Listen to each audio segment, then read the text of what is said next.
The blood trail started at the entrance and didn't stop until it reached the trauma bay. 4 armed men walked through the sliding glass doors of Ridgeline General Hospital like they owned every inch of it.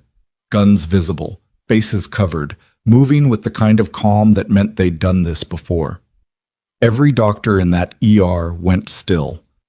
Every seasoned physician, every senior resident, every attending with a decade of trauma experience, they all froze. All except one. A 30-year-old nurse who everyone in that hospital had spent the last 11 months telling she didn't belong there stood up from behind the triage desk, looked at the 4 armed men, and started quietly counting exits. Her name was Nora Voss, and she was about to become the most important person in the room. If this story already has your pulse running, follow along, hit like, and drop your city in the comments. I want to see how far this one travels.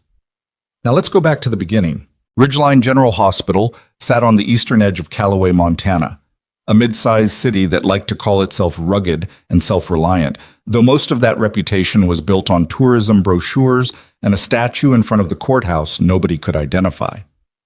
The hospital itself was functional rather than impressive. 4 floors, an ER that handled everything from frostbite to farm accidents, and a staff of about 200 who all knew each other's business by Tuesday and gossiped about it by Thursday. Nora Voss had arrived 11 months ago with a clean record, solid references, and a quiet way of moving through a room that some people mistook for shyness. She had transferred from a hospital in Western Oregon where she'd spent 3 years building a reputation as a reliable, fast-thinking ER nurse. She wasn't flashy. She didn't talk much about herself. She put her head down, did the work, and went home to the small apartment on Delancey Street she'd been renting since she moved to Callaway. She'd been at Ridgeline for 2 weeks before Dr. Elliot Strand noticed her. He was the kind of man who filled every room he walked into, not because of anything earned, but because he expected to. Chief of Emergency Medicine at Ridgeline for 6 years, Strand had cultivated an air of surgical authority that everyone around him had long stopped questioning. He was good at his job. That part was true. He was also condescending, impatient, and had a particular habit of making examples out of people he considered beneath him, which, in his estimation, included most of the nursing staff. He noticed Nora the way a hawk notices something small moving in the grass. Nurse Voss. The first time he addressed her directly, it was in front of a patient, a family, and 4 other staff members. She had flagged a dosage she believed was off on a patient's chart. A woman in her 60s presenting with what she felt was early-stage cardiac involvement, being treated primarily for a panic attack. Nora had been careful, professional. She'd pulled Strand aside and asked if he'd had a chance to review the cardiac panel results. He hadn't reviewed them. That was the problem.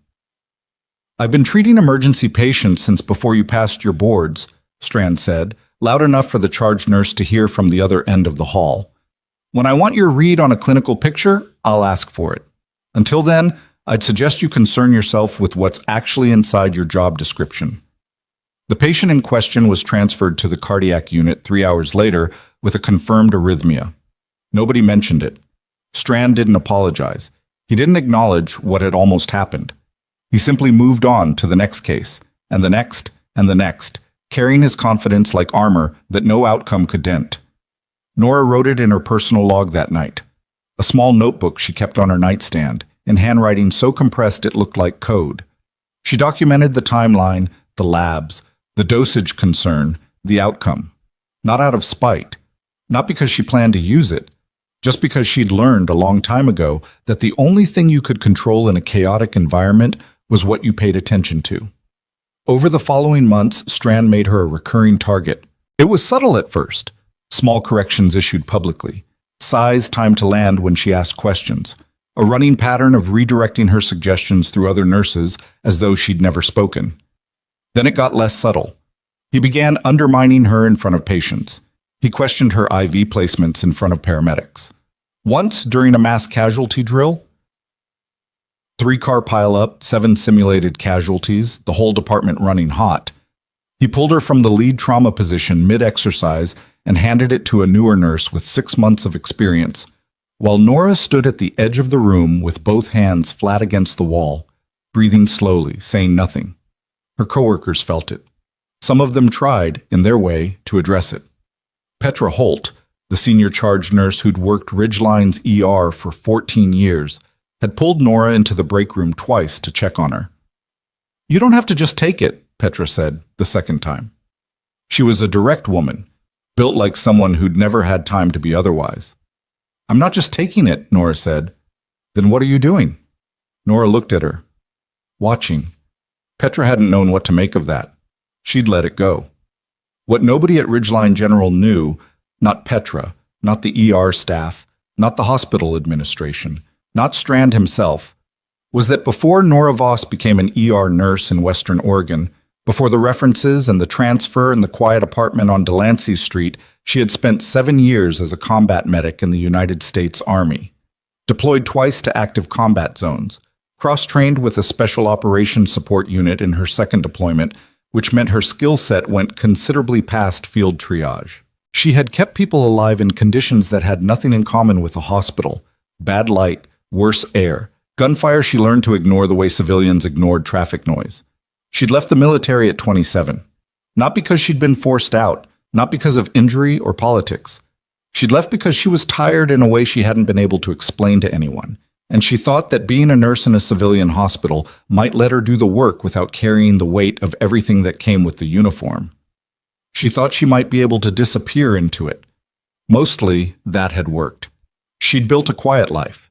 She'd learned to exist without the particular vigilance that combat had installed in her, though she'd never fully uninstalled it. It lived somewhere below the surface, the way she always sat facing the door in restaurants, the way she clocked exits automatically, the way sudden loud sounds didn't make her flinch anymore, but made her go very, very still. She had a younger sister in Colorado she called on Sundays. She ran 5 miles every morning on the same route. She was 3 chapters into a novel she'd been meaning to finish for 8 months, and suspected she might never finish. She was fine. She was fine until the morning Dr. Strand called her into his office and placed a formal performance review across the desk. The document was 4 pages. It had been building for 2 months, she could tell. A compiled record of incidents framed to cast her as undependable, insubordinate, and poorly suited to emergency medicine. The language was careful, clinical. There was nothing in it that was outright false, but the framing was so selectively edited that the person described inside those pages was someone Nora didn't entirely recognize. She read all 4 pages in silence. Strand sat across from her with his hands folded, watching. "The review period closes at the end of next week," he said. "If the assessment stands, your contract won't be renewed. That's HR's determination, not mine, but my recommendation carries weight." "I understand," Nora said. "I hope you do. I've tried to be direct with you throughout your tenure here. You have skills, technically, but this department runs on a particular kind of trust between physicians and nursing staff, and I don't think that trust has ever developed between us." He was waiting for her to argue. She could see it in the way he was sitting, very slightly forward, prepared. She didn't argue. She picked up the review, folded it in half, and stood. "Thank you for letting me know," she said. She walked back to the ER. There were 14 days left on her contract. She started working them. But the shift that changed everything began on a Thursday, first week of February, outside temperature hovering at 11 degrees, the kind of cold Callaway got when the mountains stopped protecting it from whatever was moving down from Canada. The ER was running busy, but not flooded. 3 in the morning, and the department had that particular exhausted rhythm that set in after midnight. Quieter, slower, staff talking in lower voices, the overhead lights feeling more harsh than usual against the dark outside. Nora was charting at the triage desk when the call came in from the night dispatcher at 3:17 a.m. 4-vehicle accident on Route 9. Mass casualty protocol. ETA 12 minutes. She was already moving when the second call came 3 minutes later. 911 had received reports of armed men at the hospital. The 2 calls landed almost simultaneously in the ER, and for approximately 90 seconds, nobody was entirely sure which to prioritize, the incoming ambulances or the security alert. The security guard at the main entrance, a retired sheriff's deputy named Walt, attempted to reach the front entrance on his radio. He didn't get through. The reason he didn't get through was that the 4 men had already come through the entrance. Nora heard the sliding doors before she saw them. There was a change in the air pressure, the brief blast of February cold, and then a sound she hadn't heard outside of a firing range or a combat zone in 3 years. The unmistakable hollow click of a weapon being chambered under stress, someone gripping too hard, thumb catching the slide. She looked up. 4 men, armed, moving with coordinated purpose, not panicked, not frantic, but locked in and deliberate. The one in front, shorter than the others, compact, with a stillness in his eyes that Nora recognized from a certain kind of soldier, was the one giving quiet directions. He barely had to speak. The others oriented around him automatically. The leader. She cataloged the rest in under 4 seconds. The man on his left was the biggest, broadest, holding his weapon two-handed and sweeping it in arcs too wide to be controlled. Overextended. The one on the right was young, breathing too fast, weight shifting between his feet. Frightened. The 4th man hanging back near the entrance was watching the doors rather than the room. Lookout. Probably the weakest link at close range. Nora set her pen down. At the nurse's station to her left, 2 nurses had dropped below the desk. A third was frozen in the middle of the room with a medication cart, hands raised. 3 feet away, Dr. Strand stood absolutely motionless in the hallway outside Trauma Bay 2, his face the color of fresh plaster, a tablet computer hanging from his hand like he'd forgotten it existed. She did not look at him for long. "Where is he?" The leader didn't raise his voice. He was speaking to the room, and the room understood. "We know he was brought here tonight. Don't make this complicated." The paramedics had brought in a young man 40 minutes ago. Late 20s, gunshot wound to the right shoulder, no ID. He'd been stabilized in Trauma Bay 1 and moved to a monitored bed in the Curtin Bay area. Nora didn't know who he was. She just knew where he was. She also knew that if these men found him before anything else happened, he was not going to survive the night. She stood up from behind the triage desk. "Sir?" Her voice came out level, no quaver, no performance, just level. "I'm the charge nurse. I can help you. What patient are you looking for?" The leader looked at her. Not with surprise exactly, but with the particular attention a person pays to something that didn't behave the way they expected. "You got a John Doe brought in tonight," he said. "Shooting victim." "We see a lot of shooting victims." She moved from behind the desk, keeping her hands in view, walking toward them at an angle, slightly diagonal, which kept her trajectory ambiguous and her body between the armed men and the nurse frozen near the medication cart. "You're going to need to be more specific." "Shoulder wound, young. He was conscious when they brought him in." "Okay." She nodded slowly, as if processing. "That might be the patient in the imaging suite. We had to move him for a scan. I can take you there." She didn't look back at Strand. She didn't look at the nurses behind the desk. She kept her eyes on the leader's face and started walking toward the corridor that led away from the curtain bays, away from where the man actually was, and toward the back section of the ER that housed the imaging equipment. A wing she'd clocked 3 months ago as the best choke point in the department, a single-entry corridor with a door that could be deadbolted from inside, and 2 small rooms that could serve as cover. She was 20 feet down the corridor before she heard footsteps following. 3 sets. The 4th man, the lookout, was staying at the entrance, which meant the most dangerous configuration was behind her. The leader, the big man with the wandering weapon, and the frightened young one. 3 of them. 1 corridor, limited visibility. She did the math. The imaging wing was quiet. The fluorescent lights hummed. Nora moved to the MRI anteroom, a small space with a heavy door and a long, narrow window set at chest height, and stopped with her hand on the doorframe. "He would have been brought here for the shoulder imaging," she said, turning. "Let me unlock the suite." She turned her back to them. Her hands found the key ring on her badge lanyard. She'd been clipped to it since she started at Ridgeline, habit, and in the same motion, she dropped her keys entirely, stepped sideways, and drove her right elbow back into the young, frightened one's solar plexus with everything she had. He folded. The weapon came free before he finished folding. She had it out of his hand before his knees buckled. And she was already inside the arc of the big man's reach when he turned, stepping inside his guard, using his own mass to redirect him hard into the corridor wall. The impact was significant. He stayed down. The leader hadn't moved yet. He was 3 feet away with his weapon raised, and she was out of position, and the gun was trained at her chest, and this was the moment. "Put it on the floor," he said. She was holding the younger man's weapon. She could not raise it in time. She knew that. He knew that. She set it on the floor. "Hands." She raised both hands, kept her face even. Her heart rate had not exceeded 140. She could tell by the clarity of her thoughts, the absence of tunnel vision. Training did that. You ran the body so hard for so long that even the worst moments couldn't fully override the circuitry. "You're a nurse," the leader said. He sounded almost amused, and Nora could hear underneath that amusement a layer of something else, the recalibration of someone encountering a variable they didn't account for.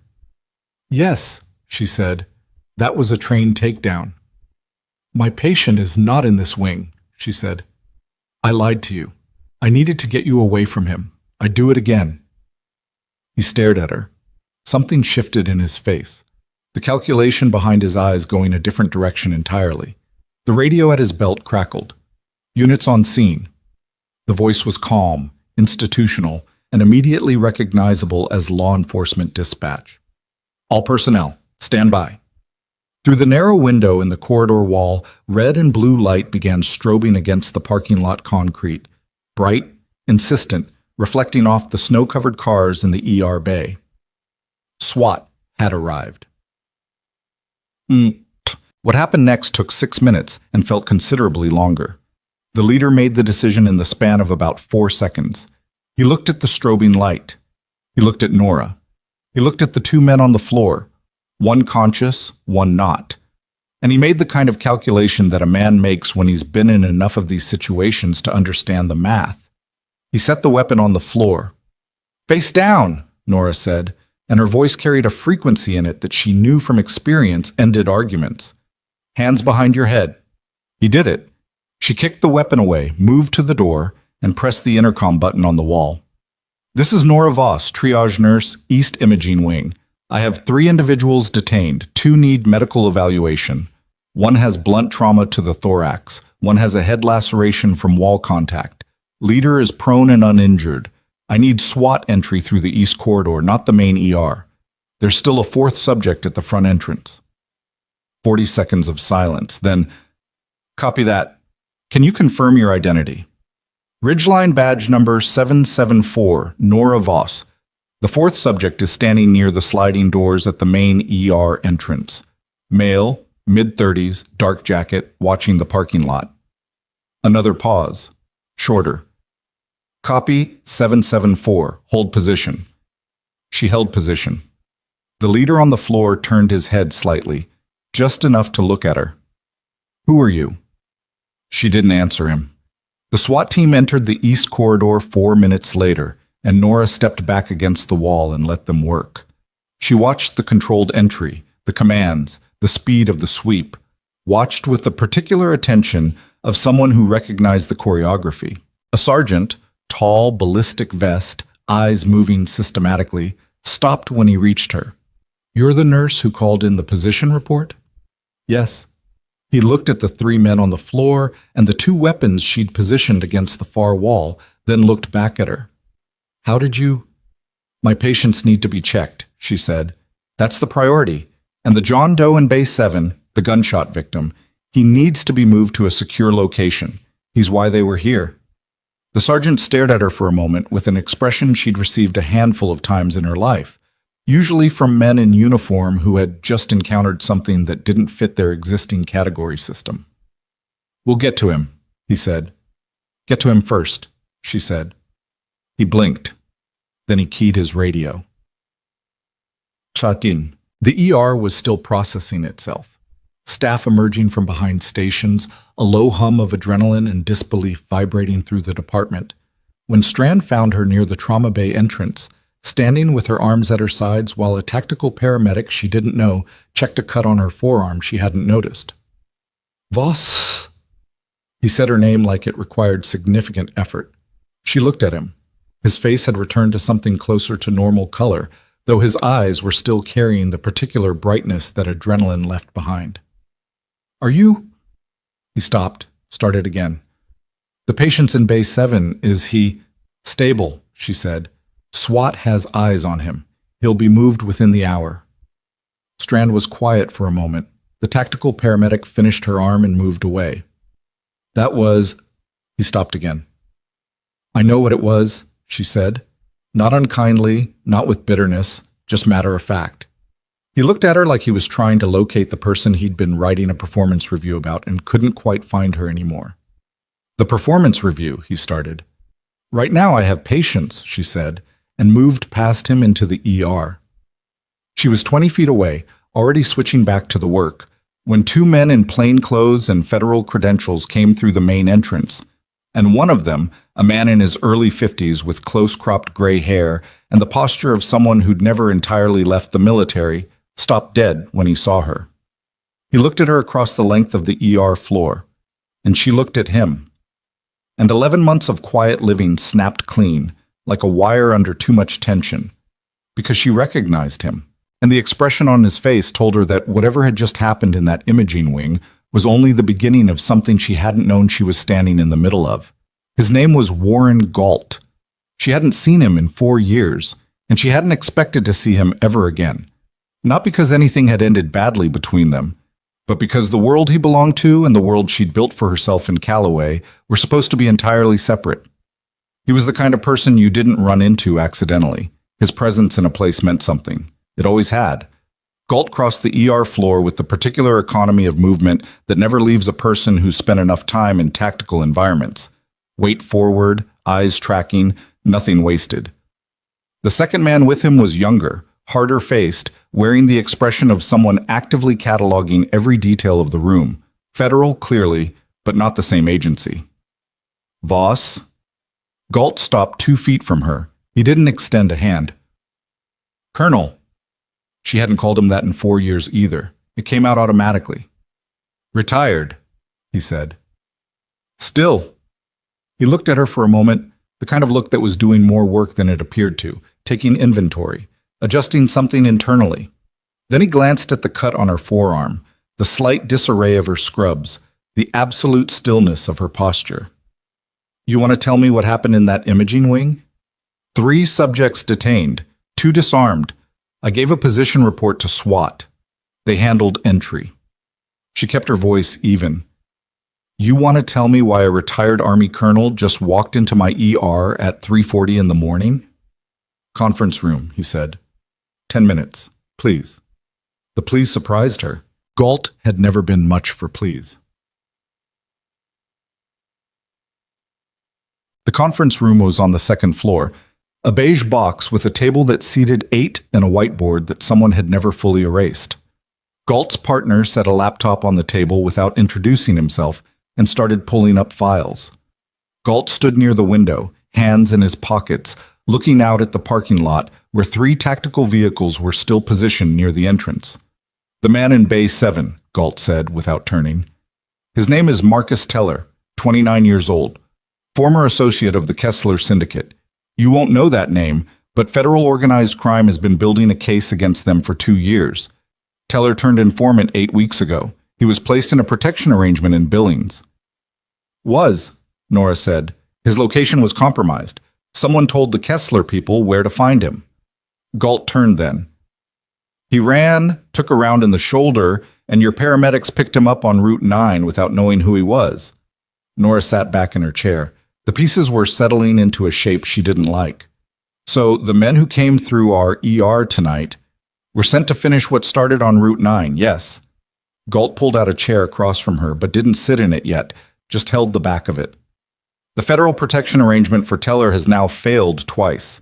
Tonight's breach wasn't random, someone knew which hospital the paramedics were bringing him to before the ambulance arrived. The room was quiet for a moment. That's an internal leak, Nora said. That's one possibility. She watched him. What's the other possibility? He finally sat. That it's a leak from inside this hospital. She didn't move, didn't react, just held the thought for a moment, turning it over. I've been here 11 months, she said. I don't know anything about Marcus Teller or the Kessler Syndicate or a federal protection case. I know. Then why are you sitting across from me instead of somewhere else? Galt laced his fingers together on the table. He had a way of looking at a person that communicated both complete attention and a careful withholding of his own position. She'd seen him do it 100 times in briefings. It used to read as strength. Right now it was making her nervous. "Because you're the only person in this building who took any action tonight," he said. "Everyone else froze. And the action you took was specific, deliberate. It showed a read of the tactical situation that goes beyond anything in your nursing background." "You already know my background." "I do." "Then you know I'm out." "I know you said you were out." She held his gaze. "I am out, Warren." He didn't push it. He opened his laptop and turned it toward her, and for the next 40 minutes they talked. Or rather, he laid out the structure of the Kessler investigation in enough detail that she understood the stakes, and she asked questions with the precision of someone who had spent years in environments where imprecise questions got people killed. Galt's partner, who finally introduced himself as Agent Dale Burris, FBI field office out of Helena, pulled up organizational charts, financial records, the fragmented profile of a syndicate that had moved from regional drug operations into something considerably larger and harder to track. Marcus Teller was the key. He had documentation, physical documentation, not digital, that could place the syndicate's leadership at the site of 3 murders. Without him, the case was circumstantial. With him, it was airtight. "He needs to testify," Burris said. "He can't testify if they get to him first." "He needs his shoulder properly managed before anything else," Nora said. "That wound was stabilized, not repaired. He needs surgery within the next 12 hours, or he's looking at permanent damage." Burris looked at Galt. Galt looked at Nora. "Can you supervise his care?" Galt asked. "I'm a nurse," she said flatly, "not a surgeon." "I'm aware, but you have insight into his security requirements that none of the surgical staff here does. I need someone who can communicate between the medical team and the tactical detail." He paused. "Someone I trust." There it was. She'd heard it coming for the last 20 minutes, the slow, careful construction of a request she hadn't agreed to yet. She stood up. "Let me check on my patients first." The ER below had settled into a different kind of motion, the aftermath motion, slower and more deliberate than crisis, full of people processing what had just happened in their bodies and not yet in their heads. Petra was behind the main desk, managing the incoming documentation with the grim efficiency she brought to everything. She looked up when Nora came through. "You're bleeding through that bandage," Petra said. "I know. I'll redo it." Nora stopped at the desk. "Bay 7, what's his status?" "Stable. 2 tactical officers outside the curtain. Surgical consult is on his way in." Petra looked at her with that direct gaze she had, the one that didn't leave room for deflection. 3 of those men are in custody. The 4th one they caught at the entrance. All 4. "Good." "Nora." Petra lowered her voice. "What happened in that imaging wing? The SWAT sergeant asked me twice if you had any specialized training, and I didn't know what to tell him." Nora was quiet for a moment. "Tell him I've worked in high-pressure environments," she said. Petra's expression said very clearly that this was not a satisfying answer. "The review," Nora said. "Strand's review. Is it going through HR tomorrow?" "I don't—" Petra stopped. "After tonight? I don't think anyone knows what's happening tomorrow." Nora nodded and moved on. She stopped by Bay 7 and looked through the curtain gap without disturbing the tactical officer outside. Teller was sedated, vitals on the monitor, the shoulder packed and dressed. He looked younger lying down, boyish in a way that made the situation feel heavier, because people who got used by powerful organizations for their knowledge tended to end up in exactly this position. Alone, injured, waiting to find out if the protection they'd been promised was going to hold. She moved on.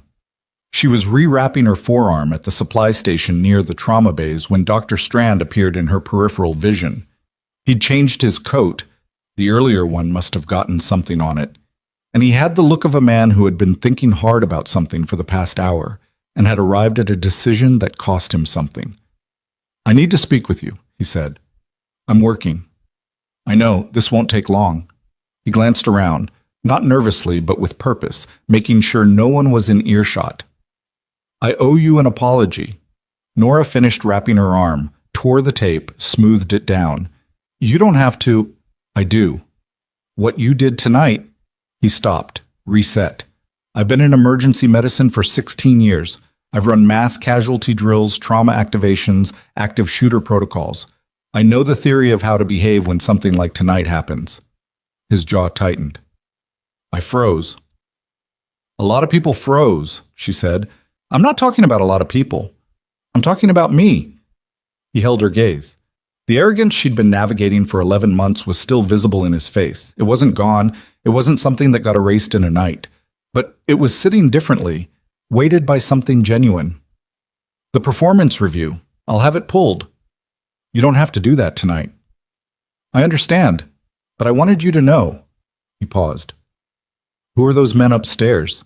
The ones who came in with federal credentials?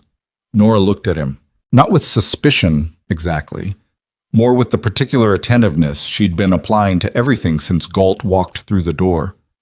I don't have clearance to discuss that, she said. Something moved across his face. Quick, unidentifiable. There and gone.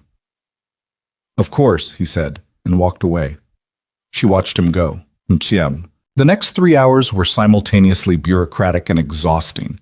Federal agents documenting the crime scene, hospital administration arriving in force somewhere around 5 a.m., 2 separate interviews with law enforcement where Nora answered questions with careful precision and gave them exactly what they needed without elaborating on anything she didn't have to. The SWAT sergeant, his name turned out to be Harlan Rook, interviewed her for 40 minutes and came out of it looking like a man who had more questions than when he'd started. Teller went into surgery at 6:15. The surgical team was briefed on security requirements. 2 tactical officers in the OR. No digital record of his patient file linked to the hospital's main network. Galt had requested that, and the hospital administrator, a pale, sweating man named Gerald Foss, who had clearly never anticipated anything like this, had agreed to everything Galt asked within about 90 seconds. Nora managed the handoff.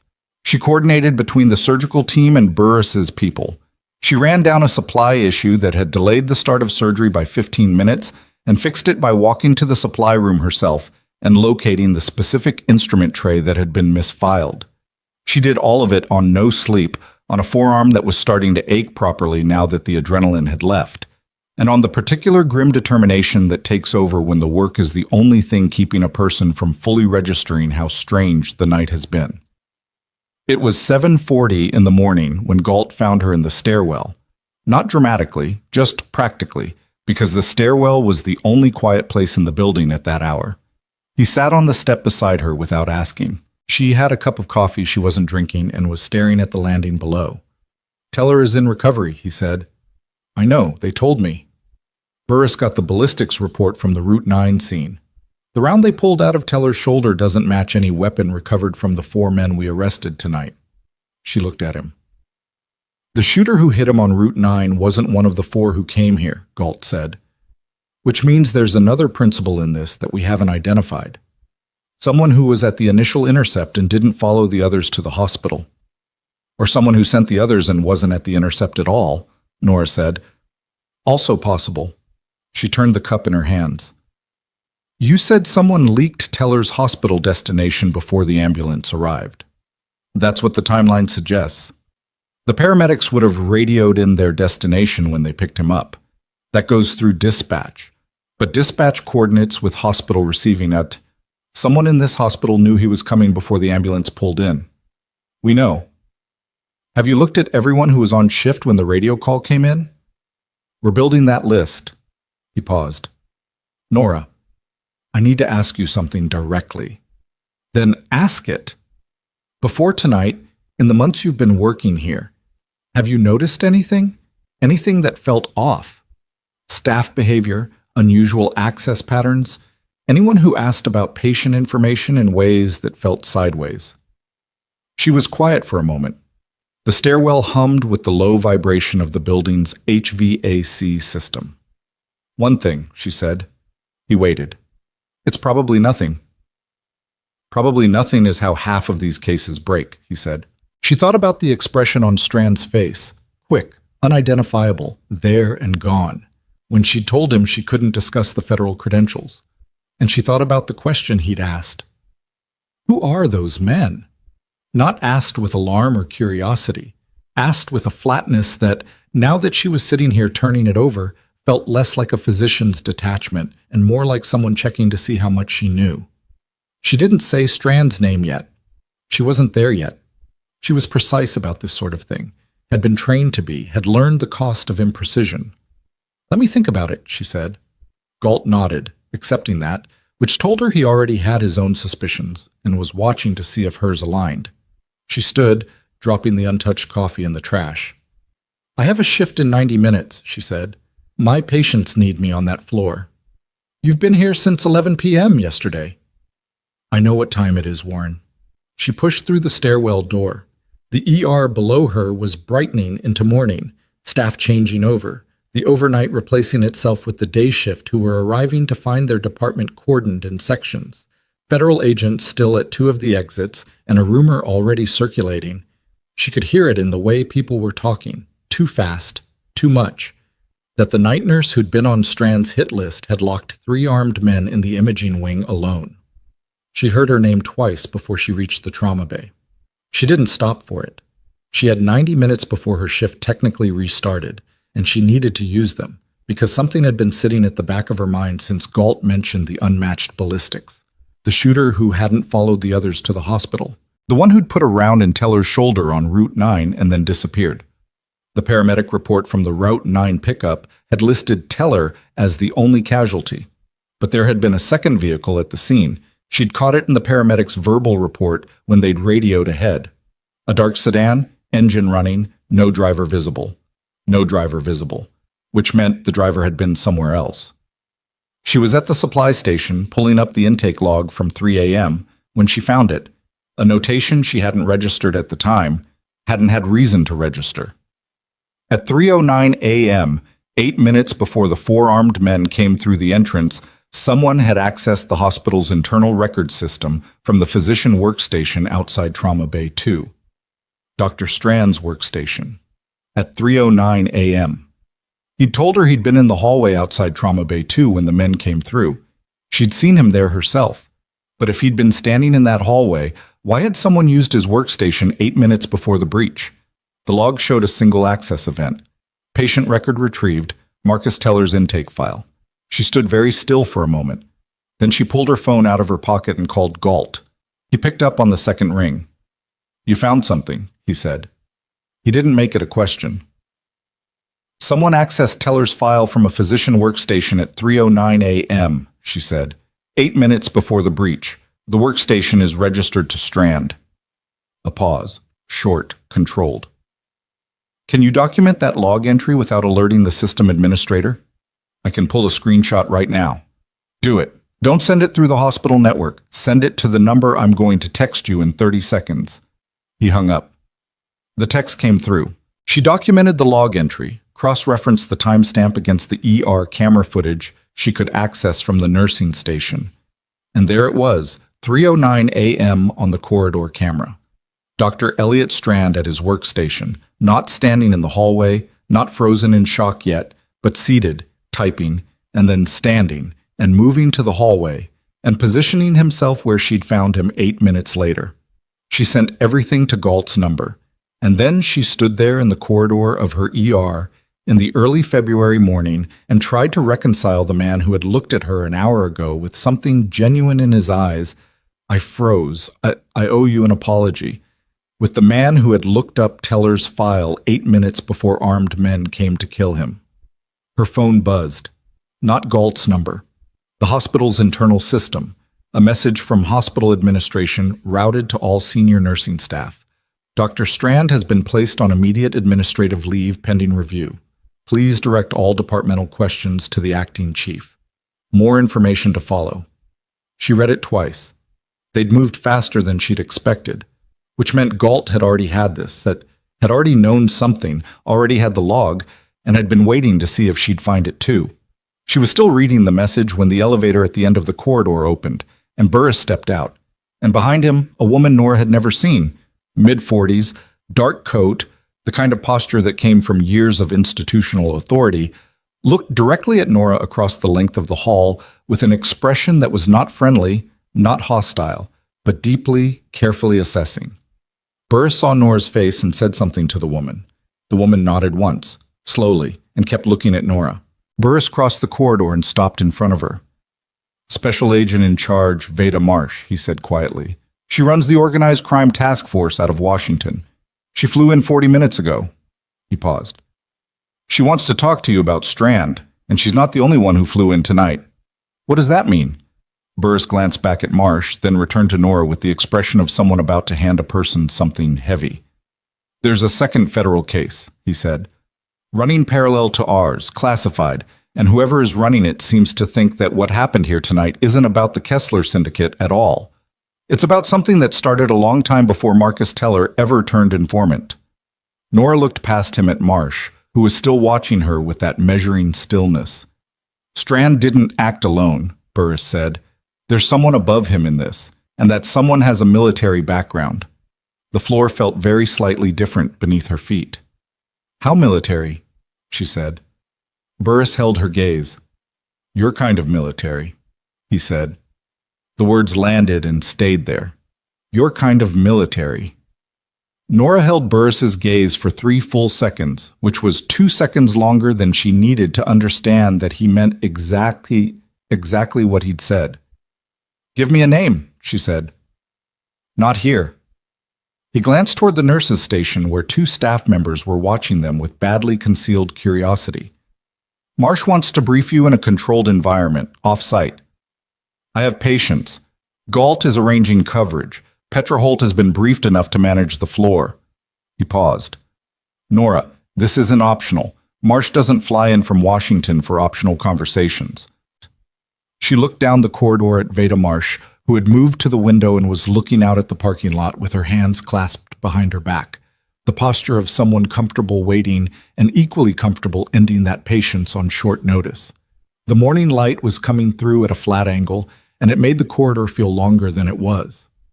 "Give me 10 minutes, Nora said. She went to the locker room, washed her face, changed the bandage on her forearm properly this time. The cut was shallow, would close on its own, didn't need sutures, though it had needed them last night, and she'd chosen not to deal with it, and stood at the sink for a moment looking at herself in the mirror. She looked like what she was, a person who had been awake since 11 p.m., had disarmed 2 men in an imaging corridor, spent the night managing a federal protection case she hadn't agreed to be part of, and was now being told that the conspiracy she'd stumbled into was connected to something classified. She looked tired. She also looked, she noted with some detachment, completely steady. Some things didn't leave you. The off-site was a regional FBI field annex, a nondescript office building on Callaway's west side that she'd driven past 100 times without registering it. 3rd floor, a conference room with actual decent lighting and a coffee setup that someone had clearly deployed with intention. Galt was already there when she arrived. So was a man she didn't know. Late 40s, compact, wearing a suit that was slightly too formal for a field environment, which told her he was more comfortable in offices than out of them. He introduced himself as Reeves and didn't offer a last name or a title, which told her the title was the kind that didn't get said out loud in casual settings. Marsh sat at the head of the table.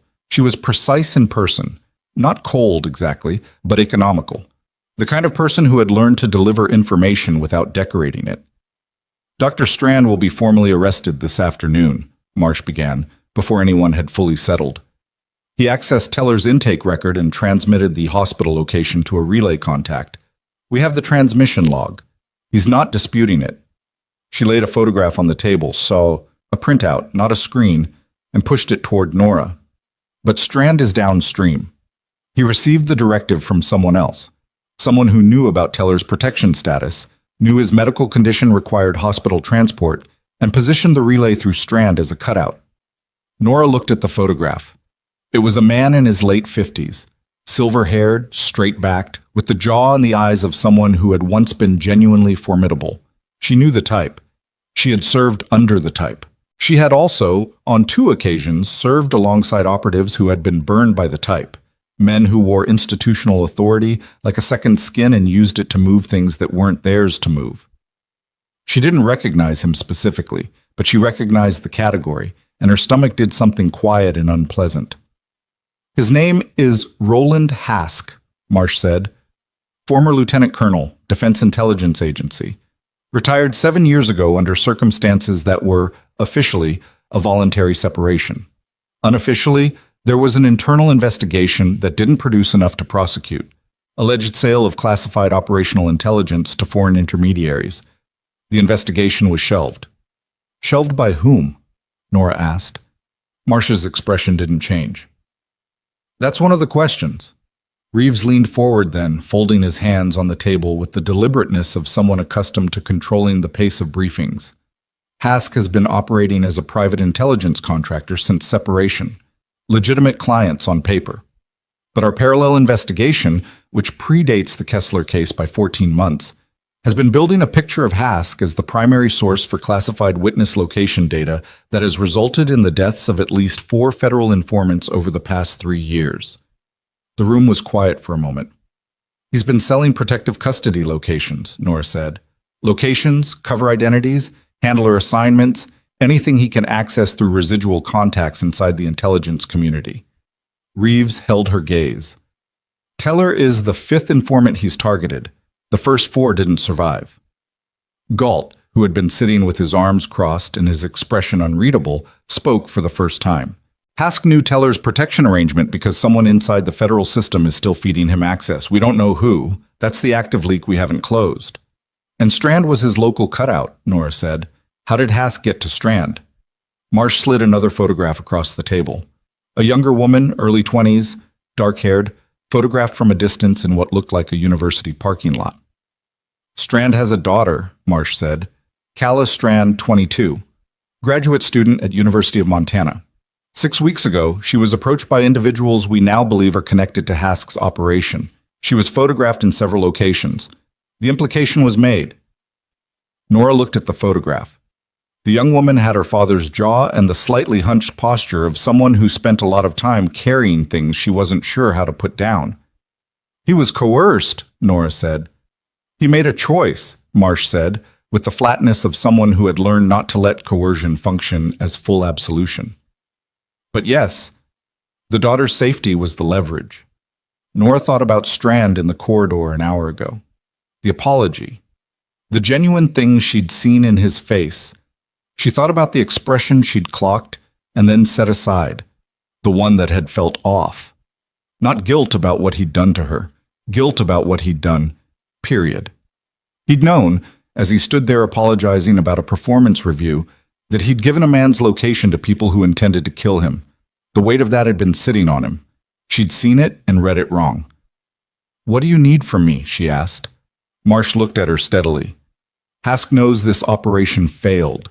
4 of his people are in custody, Teller is alive, and Strand will be arrested within hours. He'll know his cutout is compromised. He'll run. He'll try to clean up first, Reeves said. That's his pattern. Before he runs, he removes loose ends. The investigation we've been building, if Hask gets to his contacts inside the intelligence community, before we can move, we lose the case. The internal leak he's been using will disappear, the access trail goes cold, and we're back to circumstantial. You need to move on him now, Nora said. We need to move on him now, Marsh said. But we have a problem. Hask is not operating within standard surveillance parameters. He moves. He changes locations frequently. We have a last known position in the Bitterroot Valley, a property registered to a shell company. But by the time we build a probable cause affidavit for a judicial warrant, he'll have moved. Nora saw it coming. She saw it the way you see a vehicle drifting into your lane from 200 meters. Enough time to note it, not enough time to pretend it isn't happening. You want bait, she said. Silence. Someone he doesn't know is compromised. Someone he'd want to make contact with.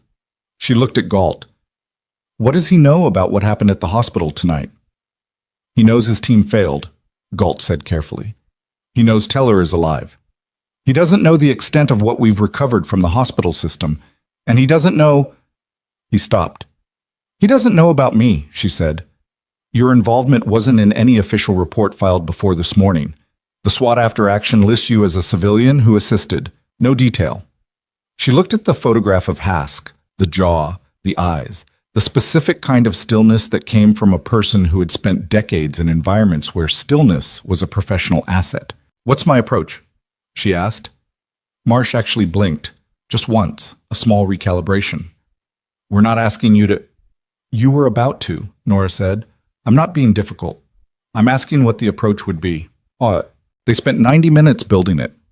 Hask had a residual network of former military and intelligence contacts, people he'd worked with over a career, some of whom had stayed loyal out of genuine connection, some out of self-interest, and some, the investigation suggested, out of fear. One of those contacts was a former Army logistics officer named Whitfield, who had served in the same theater as Nora's second deployment. Whitfield had been interviewed once in the parallel investigation and released. He was considered a minor figure, too peripheral to be directly useful, too connected to be fully dismissed. But Whitfield and Nora had overlapped for 6 weeks in a forward operating base outside of Kandahar. They'd worked together twice. His name was in her service record. If Hask is checking his exposure points after tonight, Burris said, walking through the scenario at the whiteboard, Whitfield is someone he'd contact for information about who might be talking. Whitfield is nervous. We know from our surveillance that he's been trying to distance himself from Hask since last month. He might be persuaded to make an introduction. To whom? Nora asked. To a former Army medic who was at Ridgeline General tonight and saw something she shouldn't have. Someone who's scared, wants to understand what she walked into, and is looking for assurance that she's not going to end up as a loose end. That's an ambiguous offer, she said. Hask would verify it. He'd want a meeting in person before he trusted it. Yes, Galt said, and the meeting location would be his choice, which means we'd need to cover multiple contingencies for wherever he selects. Yes, Galt said again, and there's an active leak inside the federal system that hasn't been identified yet, so anything we plan could be compromised before it executes. This time Galt didn't answer immediately. That answer was its own answer. She looked at the whiteboard. The scenario was laid out in boxes and arrows, the way tactical plans always were. Clean and logical on a surface, full of the places where reality didn't cooperate, living in the white space between the lines. I need to go back to the hospital, she said. Marsh frowned. We'd prefer... I have a patient in surgical recovery who is the entire reason any of this matters. I need to check on him, and I need to think. She stood. I'll have an answer for you by noon. She left before Marsh could redirect her. Teller was out of surgery and in a monitored recovery room on the 3rd floor, a room that now had 2 tactical officers outside the door and a camera mounted in the corner that hadn't been there yesterday.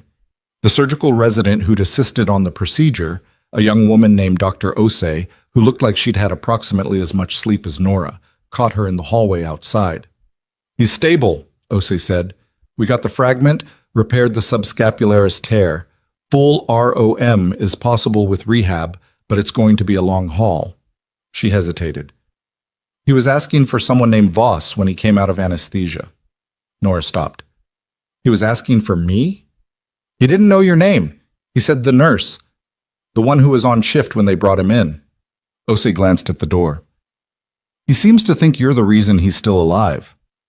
Nora pushed the door open. Teller looked worse in recovery than he had in the trauma bay, which was normal, the body's delayed accounting for what it had been through. But his eyes were open and tracking when she came in, and they fixed on her with a focus that cut through the sedation residue. You're her, he said. His voice was rough. I'm the nurse who was on when they brought you in. How's the pain? Managed. He shifted slightly, winced, stopped. They told me what happened with the men who came in. You don't need to worry about that. I've been not worrying about things for 8 weeks, and it keeps not working. He looked at her with eyes that were clearer than they had any right to be, given what was running through his IV. Is it over? She could have told him yes. It would have been the easier thing to say. But she'd stopped being comfortable with comfortable lies somewhere around her second deployment, and she couldn't manufacture the conviction to deliver one now. Not yet, she said, but you're safe in this room. He held her gaze. The men who sent those 4, they're still out there. The people handling your case are working on it. That's not... He stopped, swallowed. That's not a no. No? She said. It's not. He looked at the ceiling for a moment. Something in his face shifted. Not collapse, not panic, but a particular kind of exhaustion that Nora recognized as the feeling of a person who has been terrified for a long time and is running low on the energy to keep processing it. "I have documentation," he said. "Physical, not on me. I have it stored." He looked at her again. "If something happens to me before I testify, tell your handler. My handler's network has a leak. You know that. You're standing in this room because someone inside the system sold my location." His jaw tightened. "I'm not telling my handler. I'm telling you." Nora stood very still. "Mr. Teller, storage unit," he said quietly. "Facility on the north end of Billings, Unit 47. Key is taped inside the battery compartment of my phone." He paused. "The phone is in a bag somewhere in this hospital. Property lockup, probably." "I understand," she said. "Do you?" "Yes." He held her gaze for another moment, then let his head fall back against the pillow. She left the room and stood in the hallway outside, both tactical officers watching her with the particular neutrality of men who had been told not to ask questions about anything they heard. She pulled out her phone and called Galt. "I'll do it," she said when he picked up, "but I have conditions." "Tell me." "But Teller's documentation needs to be secured independently, outside of the federal evidence chain until the internal leak is identified. I'll explain why when I see you." She moved down the hallway, away from the tactical officer's earshot. "And Strand's daughter needs active protection before anything else moves. If Hask knows Strand is compromised, she's the most exposed person in this situation right now." A pause. "Agreed on the daughter, the documentation. Non-negotiable, Warren." Another pause. Longer. "Agreed," he said. She hung up. She was at the elevator when Petra caught her, moving fast for a woman who had been on shift for 9 hours, holding a tablet and looking like someone who had been waiting to say something for the last 3. "The administrator wants to speak with you," Petra said. "Tell him I'm unavailable." "He's been saying that the federal situation is creating a liability concern for the hospital, and he wants a statement from nursing staff about—" "Petra." Nora stopped. "Is any patient in this hospital in immediate danger right now?" Petra blinked. "No." "Is the ER staffed?" "Yes." "Then tell Gerald Foss that I'll speak with him when I have something to say to him." She stepped into the elevator. "And tell him that the hospital's liability is the least complicated thing about today." The elevator closed. On the ride down, she stood with her eyes forward and ran the scenario as Galt's team had laid it out. The approach through Whitfield, the meeting with Hask, the contingencies, the white space between the lines. She was good at finding the white space. She'd always been good at it. It was the thing that had made her useful in the field. The ability to see not just the plan, but the shape of everything the plan hadn't accounted for. What she kept coming back to was the internal leak. Hask was still getting information from inside the federal system, which meant if the approach through Whitfield was planned in any standard briefing room, in any documented channel, through any communication that touched the operational network that Hask had compromised, he'd know before the introduction was made. The plan only worked if nobody inside the system knew there was a plan, which meant the briefing she'd just left, Marsh, Galt, Burris, Reeves, was already compromised as a planning environment, which meant Nora couldn't tell any of them what she was actually going to do. She stepped off the elevator on the ground floor and walked to the nurse's locker room, sat on the bench in front of her locker, and thought it through for 4.5 minutes. Then she took out her personal phone, not the one she'd been using for the federal contacts, her own phone, the one she paid for on a civilian plan and that had never been connected to any operational network, and sent a single text message to a number she still knew by memory, even though she'd told herself for 4 years she'd never need it again. "Whitfield. It's Voss. I need 30 minutes and I need you not to tell anyone I called. I'll explain everything. Call me on this number." She stared at the message for a moment. Then she sent it. The reply came in 40 seconds, just 5 words. "I've been waiting for this." Something cold moved through her. Not fear, or not only fear, but the particular sensation of a pattern clicking into a shape she hadn't been ready to see. Whitfield had been waiting. Not for her specifically, not for this call. For something. For someone to make a move, to open a channel, or to give him a reason to do something he'd already been building toward. She called Galt immediately. "The leak," she said. It's not someone Hask recruited. It's someone who's been feeding him willingly. She stood up. Whitfield. He's not peripheral. He's the source. Silence on the line. Then Galt, very carefully. What makes you say that? I just texted him, using a number Hask's network doesn't have. I gave him nothing. No context, no operational detail, just my name and a request to call. He responded in 40 seconds, Warren. He said he'd been waiting. The pause was longer this time. Where are you right now, Galt said. Locker room, ground floor. Do not leave that room. I'm calling Marsh. There's something else, she said. Whitfield's response, it changes the approach. He's not going to introduce me to Hask. He's going to report to Hask that I reached out, which means Hask will already know my name before any introduction happens. She stopped. But it also means we can control what Whitfield tells him. Another silence. She could hear Galt processing. You want to use Whitfield's report as the introduction, he said slowly. If Whitfield tells Hask that a former Army medic who was at Ridgeline tonight reached out and seems frightened and wants to talk, and if Hask believes that I'm a loose end he needs to assess personally, he comes to you instead of you going to him, Galt said. On a location we choose and conditions we control, without Hask knowing there's an operational plan in place. She paused. Because there isn't one yet. Nothing's been filed. Nothing's been communicated through any network he has access to. Galt was quiet for 4 full seconds. This has to happen in the next 6 hours, he said. After that, Strand's arrest is public record, and Hask goes to ground. I know. Nora? His voice shifted, not softer, but more direct. If we set this up and the timeline compresses, if Hask moves faster than the tactical team can position, I've been in worse positions, she said. You've been out for 4 years. The imaging wing was 4 hours ago, she said. I'm fine. A long breath. I'll call Marsh. She sat back down on the bench and looked at her phone. Whitfield's message was still on the screen, those 5 words sitting there with their particular weight. Her hand was not shaking. She noted that with something that was not quite pride and not quite relief, more like the flat recognition of a fact.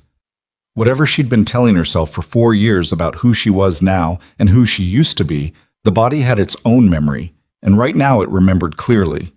Her phone buzzed again. Not Galt. Not Whitfield. An unknown number. Montana area code. She stared at it. It buzzed a second time. She answered. The voice on the other end was unhurried, measured, and carried the specific, polished authority of a man who had never in his professional life been spoken to without deference. Ms. Voss, Roland Hask said, I think we should meet. She didn't answer immediately. That was the first thing, the most important thing, because the instinct was to speak. And speaking before you'd assess the situation was how people gave away what they knew and didn't know within the first 15 seconds of a contact. She held the phone against her ear and let the silence run for 4 full beats. You have the wrong number, she said. I don't think so. Hask's voice was patient in a way that communicated he had done this before, opened conversations with people who were frightened or pretending not to be, and waited them out. You reached out to an associate of mine 40 minutes ago. I thought it would be more efficient to skip the introduction. Whitfield had contacted him before calling her back. The 40-second response time. He hadn't been waiting for her call. He'd been waiting for any call, any signal, and the moment he had one, he'd gone directly to Hask. She made herself breathe evenly. I don't know who your associate is, she said, and I don't know who you are. My name isn't important. What's important is that you were at Ridgeline General Hospital last night, and you saw things that put you in a complicated position, and I think you understand that. A pause. Brief, calibrated. I'm not calling to threaten you, Ms. Voss. I'm calling because I think we can resolve your situation in a way that works for everyone. This was the pitch. She recognized it. The particular construction of a man who had spent a career recruiting assets, which meant building a frame in which the target believed they were being offered a door rather than being walked toward a wall. What situation? She said. You assisted federal agents this morning. You provided information. You're now part of an investigation that is considerably more complex than anyone has explained to you. Another pause. The people you've been speaking with have their own agenda, and it doesn't include protecting you when this becomes inconvenient. I can offer something they can't. Which is clarity, he said, and safety. Meet me. 2 hours. You choose the location, somewhere public, somewhere you're comfortable. I'll come alone. He wouldn't come alone. She knew that the same way she knew the offer of a location choice was a performance of deference designed to manufacture trust. But the offer itself was the thing that mattered. He wanted the meeting, which meant he needed to assess her in person, which meant he wasn't yet certain how much she knew or what she'd given the federal team. I need time to think, she said. Of course. I'll call back in 30 minutes. The line went dead. She sat for exactly 3 seconds. Then she called Galt. He picked up mid-first ring. I heard. Marsh has the number. We're running it now. Burner, she said. Don't waste time on it. He called because Whitfield told him I reached out on a clean number. He wants to assess me before he runs. He thinks I'm frightened and confused, and he's offering me a way out. Which means he doesn't know you're working with us. He suspects. That's why he wants the meeting, to determine which side of the line I'm actually on. She stood up, moved to the locker room door, checked the corridor. Empty. I want to take it. Nora, he offered me location choice. That's real. He'll honor it. Reneging on that would destroy the trust frame he's building, and he knows it. If I choose correctly, we can position the tactical team before he arrives. She was already moving down the corridor. What's the response time for your people if I give a confirmed location? She heard Galt cover the phone, brief exchange with someone, so Marsh probably. Then back, 40 minutes to position, 60 to be airtight. I'll push the meeting to 90 minutes. Tell him I need to make arrangements. She paused. And Warren, the internal leak. Whitfield is confirmed, but if Hask has a second source inside your team's communication network, any location we discuss on this line is compromised. The silence was long enough to be its own confirmation of her concern. Use the secondary channel, he said. The one I texted you this morning, it's sandboxed. Send me the location options on that channel. I'll choose and confirm directly with your tactical lead. Not through Marsh, not through Burris. Just your tactical lead. And me. Another pause. You don't trust Marsh. I don't know who I trust yet. I trust you. That's what I'm working with. She hung up. The location she chose was the Mill Point Cold Storage Facility on Callaway's industrial east side. A legitimate commercial operation, publicly accessible loading dock, 3 entry points, wide sightlines from the elevated railroad bed to the north that would give a sniper team clean coverage of the approach. She'd driven past it 6 times in 11 months, had noted its geometry the way she noted everything, without deciding to, without knowing she'd ever need it. She texted the location to Galt's tactical lead, a man named Rourke, whose number Galt sent through the sandbox channel, and received a single word back within 4 minutes, confirmed. When Hask called back at the 30-minute mark, she gave him the location and the time. He accepted both without negotiating, which was itself a data point. Either he was confident in his own team's ability to cover any location she chose, or he was more desperate to make this contact than he'd allowed his voice to suggest. She spent the next hour doing something that surprised even herself. She went back to work. Not because she was pretending nothing was happening, not as performance, but because there were patients on that floor, and Teller needed a wound check, and the ER below was running its morning routine with a skeleton crew because half the overnight staff had been held for federal interviews, and the work was there and it needed doing, and she was the person who could do it. She checked Teller's dressing, clean, no sign of early infection, the surgical repair holding properly, and updated his chart with the morning vitals in the careful, specific shorthand she'd developed over years. She fielded 2 questions from the day shift nurses about the investigation's effect on ER protocols and gave them answers that were honest without being operationally compromising. She ate half a granola bar from the break room and threw the rest away because she wasn't actually hungry, just running low. At 11:40, she changed out of her scrubs in the locker room and pulled on the clothes she kept in her emergency bag. Dark jeans, a heavy pullover, boots with ankle support, the kind of practical assembly that didn't announce itself. She removed her hospital badge and put it in her locker. She checked the forearm bandage one more time. Petra was waiting in the corridor outside the locker room. "You're leaving," Petra said. Not a question. "For a few hours." Petra looked at her. The full, direct look she had, the one that didn't leave room. "Is this related to the federal thing?" "I can't discuss it." "Nora," Petra's voice shifted, lost some of its charge nurse efficiency, and became briefly something more basic. "You've been awake for over 12 hours. You have a laceration on your arm that you refuse to suture. You disarmed 2 men last night, and you're standing here looking like you're about to walk into something that has nothing to do with nursing." "It has everything to do with nursing," Nora said.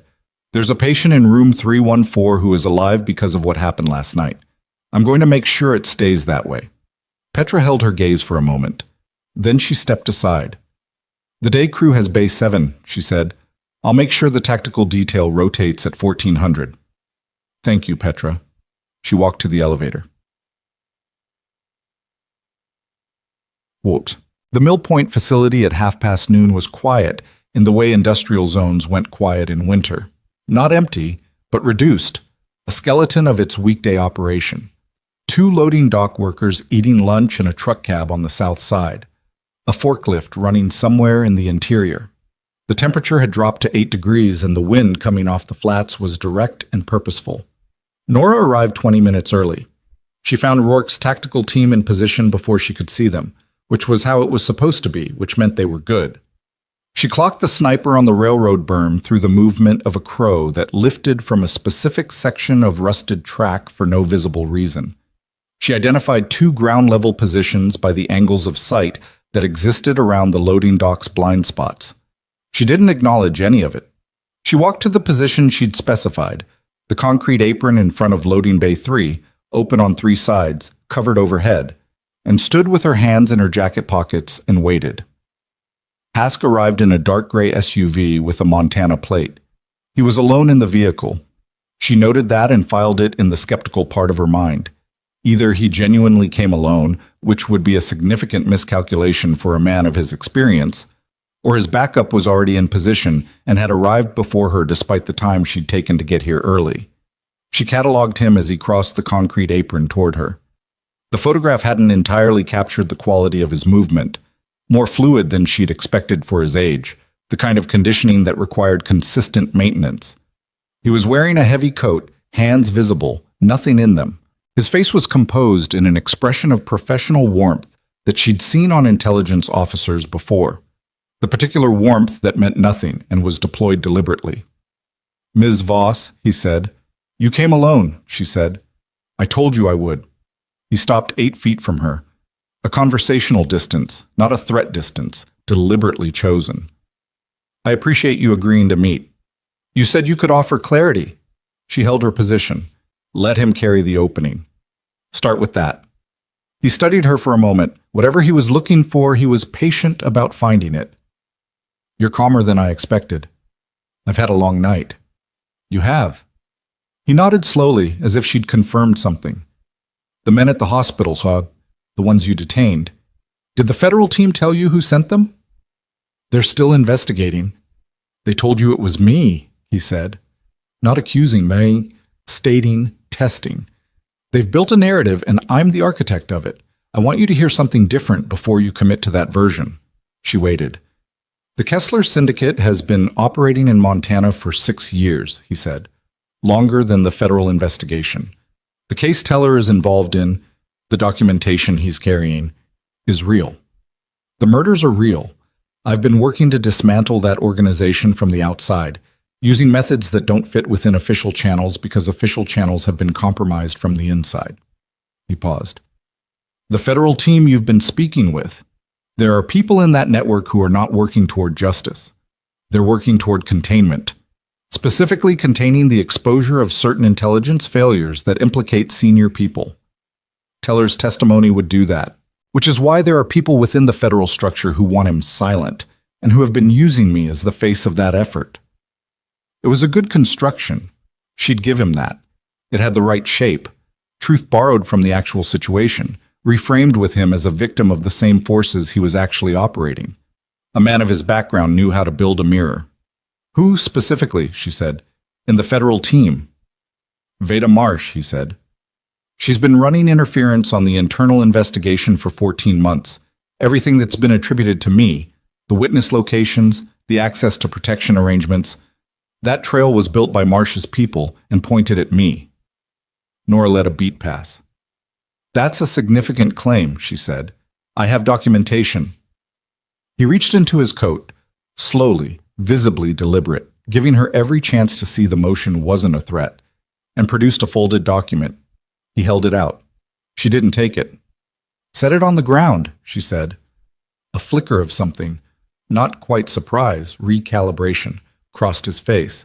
He set it on the concrete. You're not frightened, he said. You were never frightened. You didn't call Whitfield because you were confused about what you'd walked into.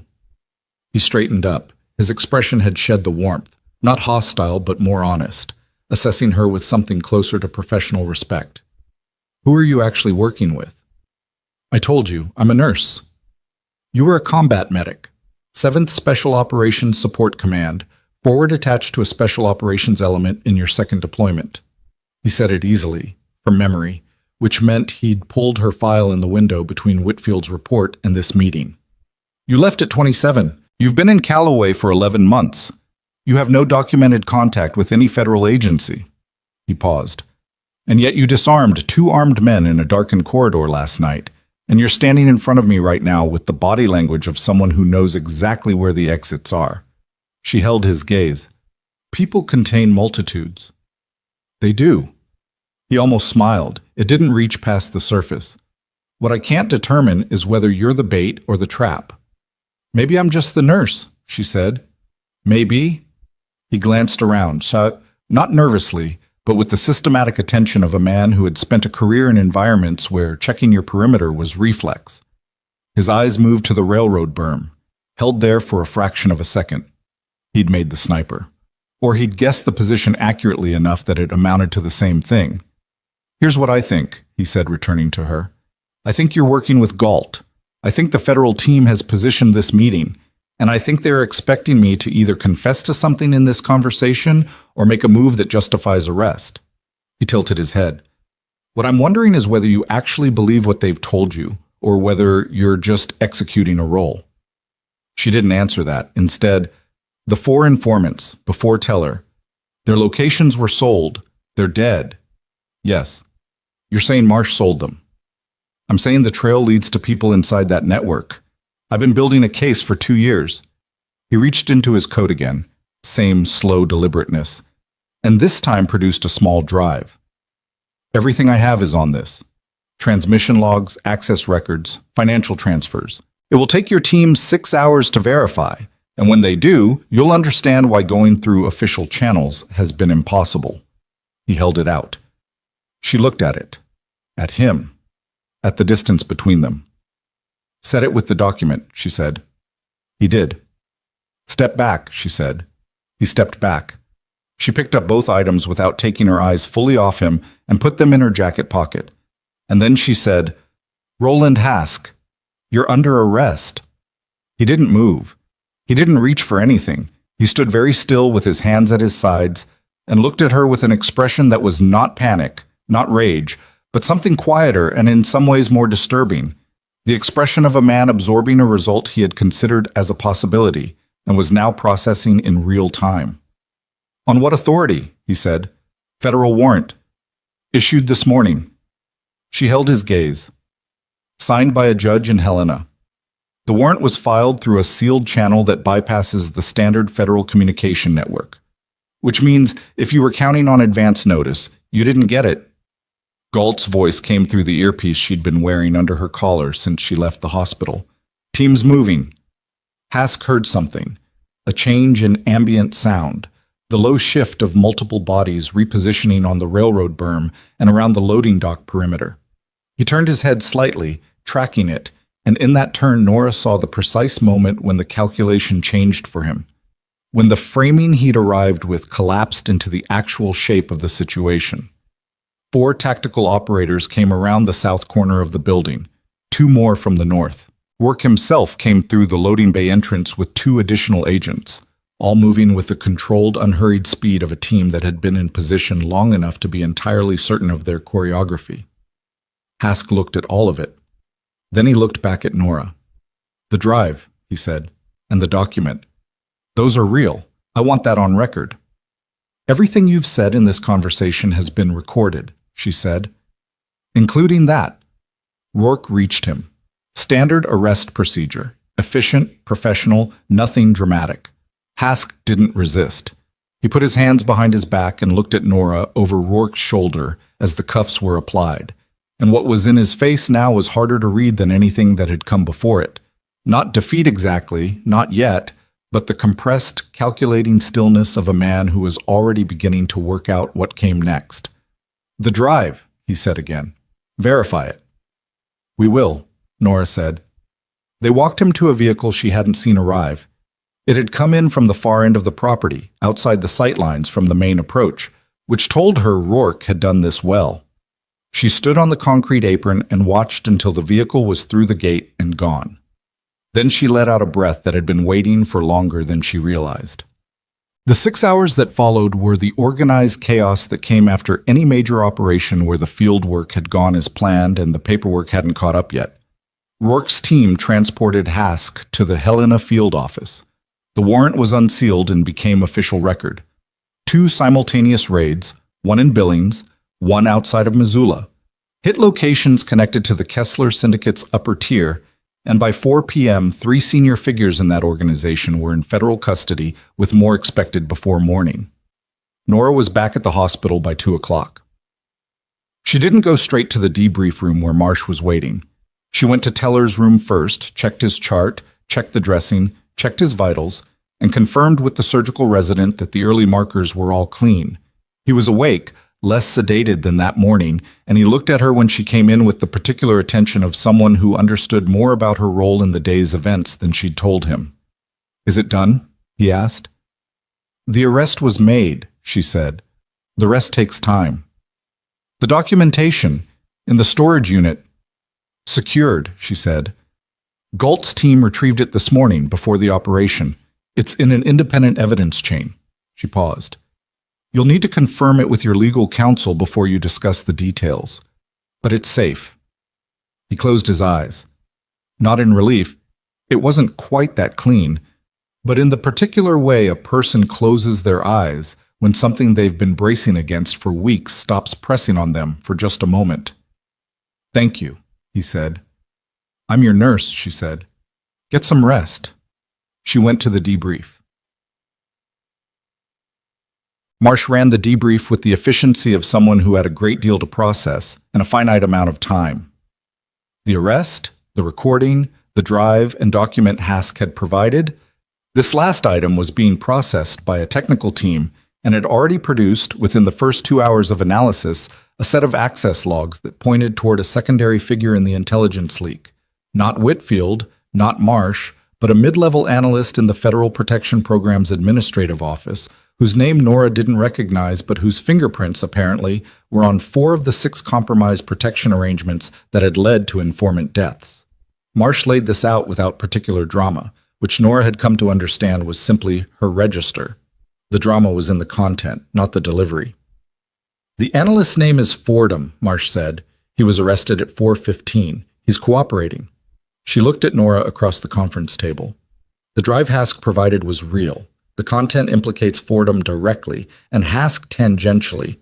He was careful enough not to put himself in the primary record, but what's there is sufficient for federal charges on wire fraud, conspiracy, and accessory to the deaths of the 4 prior informants. She paused. "It's not everything, but it's enough." "He gave you the drive to create reasonable doubt," Nora said. "He's planning to argue he was working against the conspiracy, not inside it." "He is," Marsh said. "It won't work. What he said in the conversation with you, the recorded conversation, makes his knowledge of the operational details too specific for a bystander position. His counsel will try. They'll fail." She held Nora's gaze. "You did well today. It was stated without warmth. That was fine. Nora didn't need it to be warm." "Strand," she said. What's happening with him? Marsh glanced at Burris, who had been quiet for most of the debrief. He was formally arrested at 2 p.m., Burris said. He's waived counsel for the initial interview, which suggests he intends to cooperate fully. His daughter has been moved to a federal safe house in Bozeman. She's safe. He paused. He's been talking for 4 hours. Everything he knows about his contact with Hask's network, dates, methods, specific information he provided, he's giving all of it. Nora thought about Strand's face again. The apology in the corridor, the weight she'd seen in him and misread. He was coerced, she said. He was, Burris said. That'll be a factor in sentencing. It won't excuse the outcome. He met her eyes. You understand that? Yes, she said. I do. There was no version of this where Strand came out clean. A man had been nearly killed because of information Strand had provided. That the fear driving it had been genuine, that the love for his daughter at the center of it had been genuine, didn't change the weight on the other side of the scale. She understood that. She'd seen enough situations where the human reason for a catastrophic choice was completely comprehensible and completely insufficient. The debrief ran another 40 minutes. By the time it ended, the light through the conference room windows had gone from flat afternoon gray to the deeper gray of early evening, and Nora was running on somewhere between 20 and 30 hours without sleep. Galt walked her to the parking lot. They stood outside for a moment in the cold. The particular cold of a Montana February evening that had no interest in your feelings about it. And Nora turned her face into the wind briefly, which was something she'd always done, a habit she'd never analyzed. The drive, she said. Hask's documentation. You'll verify all of it. Already in process, Galt said. We'll know within 24 hours what's legitimate and what was constructed to support his defense narrative. Some of it will be legitimate, she said. He's been in this long enough to have collected real material. That's how he's survived this long. I know. She looked at the parking lot, the hospital entrance beyond it, the lights in the ER bay that had been on all night and all day and would be on tomorrow and the day after. The performance review, she said. Strand pulled it before he was arrested, but there's still the matter of my contract. Galt looked at her sideways. I suspect the hospital administration has updated its thinking on that. Maybe. Or maybe Gerald Foss decides that someone who was involved in a federal criminal operation is a liability and finds a different reason. She paused. I'm not counting on anything. You never do, he said. Not critically, just observationally. She had parked on the east side of the lot. She walked there, and Galt walked with her, and they didn't talk for most of it. A comfortable silence of the type that only existed between people who had spent enough time in genuinely difficult situations together to not need to fill the space. At her car, she stopped. Whitfield, she said. Detained this afternoon.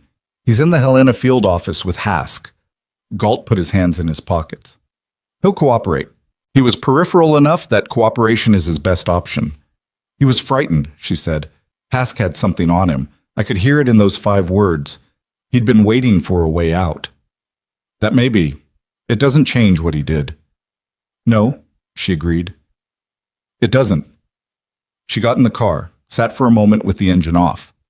Galt knocked on the window. She lowered it.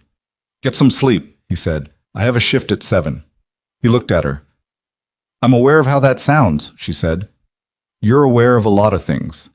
She started the engine. Boom. She slept for 4 hours. She didn't dream, or she dreamed and didn't remember, which was the same thing functionally, and she had long ago stopped trying to distinguish between them.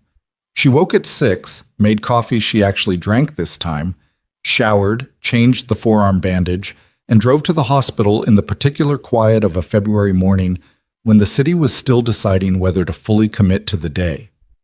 The ER was in transition when she arrived, night crew finishing, day crew arriving, the institutional churn that always felt slightly discordant at handoff. Too many people in too small a space with too much to communicate and not enough time. Petra was at the desk. She had the look of someone who had slept precisely as much as the situation had allowed. Tell her had a good night, she said when she saw Nora. Vitals stable, surgical resident checked in at 4. Good. Nora clipped her badge to her scrubs. Hospital administrator wants to schedule a meeting. Tell him 10 o'clock. He wanted 7:30. Tell him 10, she said. Petra almost smiled. Also, there are 2 people from the board in the 3rd floor conference room who arrived at 6 a.m., which is unusual. I'll deal with that after rounds. Nora. Petra stopped her with a hand briefly on her arm, the first time she'd done that in 11 months. The night crew, before they left. They wanted me to... She stopped, reconfigured. They wanted you to know what you did. The whole department knows. She let go of Nora's arm. I thought you should hear it from someone who wasn't going to make it awkward. Nora looked at her. Thank you, Petra, she said. She went to do rounds. The meeting with Gerald Foss and the 2 board members happened at 10:15 because Foss pushed back on 10 and Nora let him have the 15 minutes as a concession. The conference room had decent light and worse coffee and a view of the parking lot where, 12 hours ago, a federal vehicle had transported Roland Hask out of her life. Foss was a man who had spent his administrative career managing situations from a position of institutional authority, and the past 24 hours had significantly eroded his comfort with that position. He sat across from Nora with the 2 board members, a woman in her 60s named Dorset, who had the look of someone who had built things and knew the cost of it, and a man named Price who mostly watched and said little, and delivered a prepared statement about the hospital's commitment to staff safety and its appreciation for the role Nora had played in protecting the department. It was the kind of statement that had been drafted by someone who understood liability. She let him finish. The performance review, she said. Foss shifted. Dr. Strand's review has been formally withdrawn from your file. The HR documentation will reflect... I'm not concerned with the documentation, she said. I'm concerned with the pattern that produced it. I was systematically undermined for 11 months by a physician whose judgment was compromised, whose judgment, as of yesterday, we now know was compromised by external criminal pressure. I flagged clinical concerns that were dismissed. I was publicly humiliated in front of patients and staff, and I was days from being forced out of a department where I had performed consistently and correctly. She looked at Dorset, not Foss.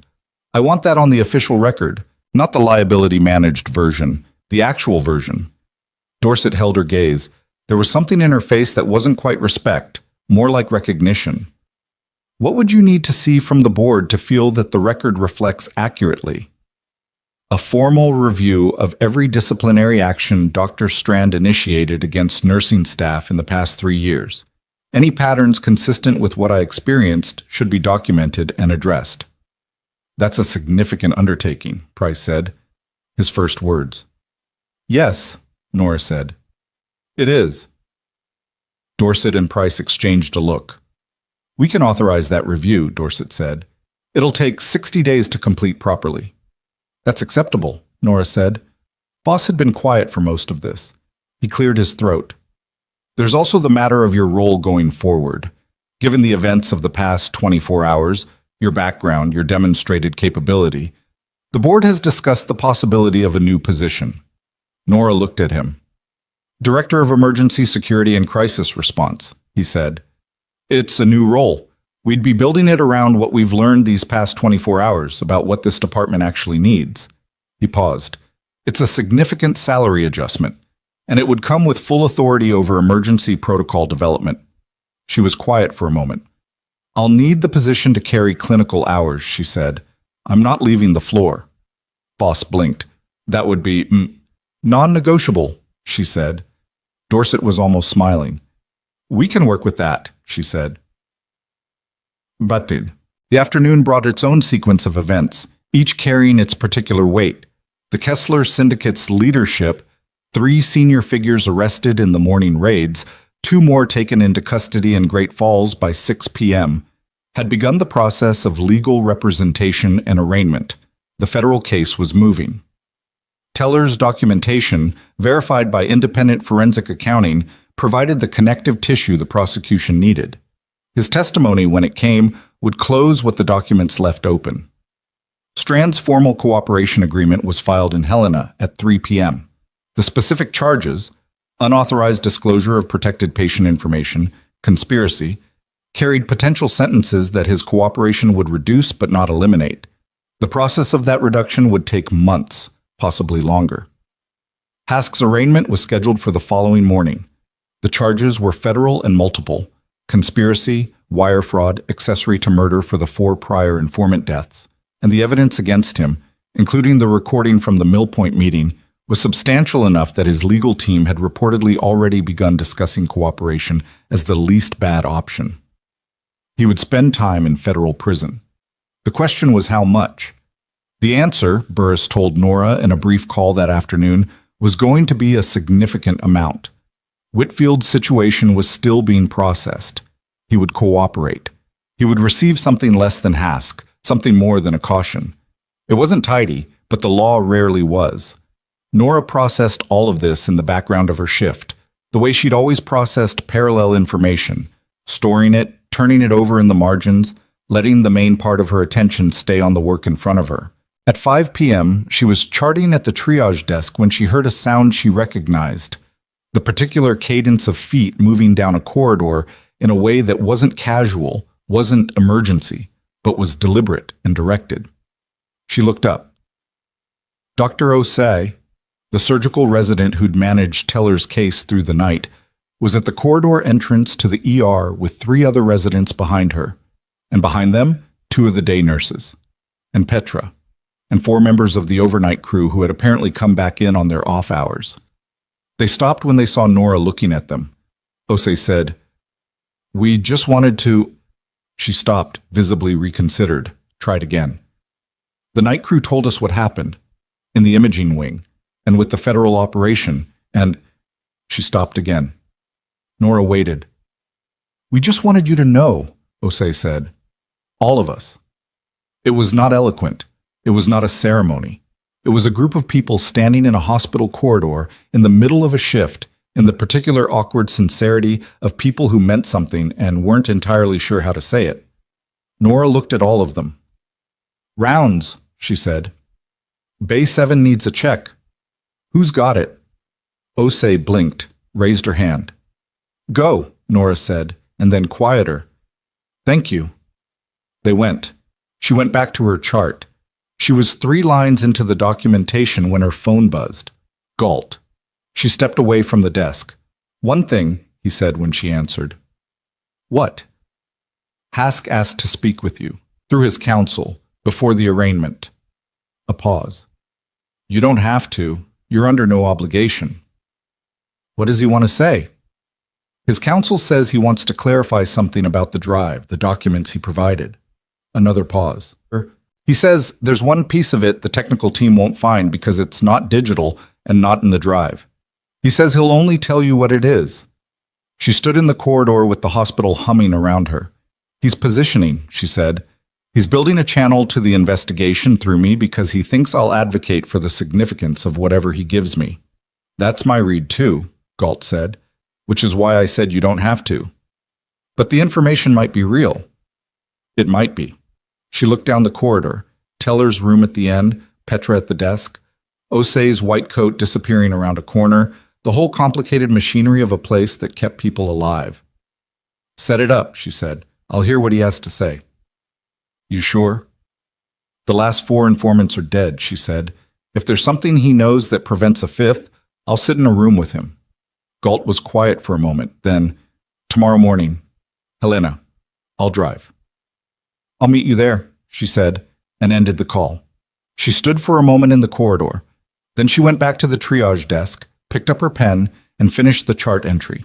Clean, specific, the particular precision of a record that would matter to someone she hadn't met yet, a patient not yet arrived, a situation not yet begun.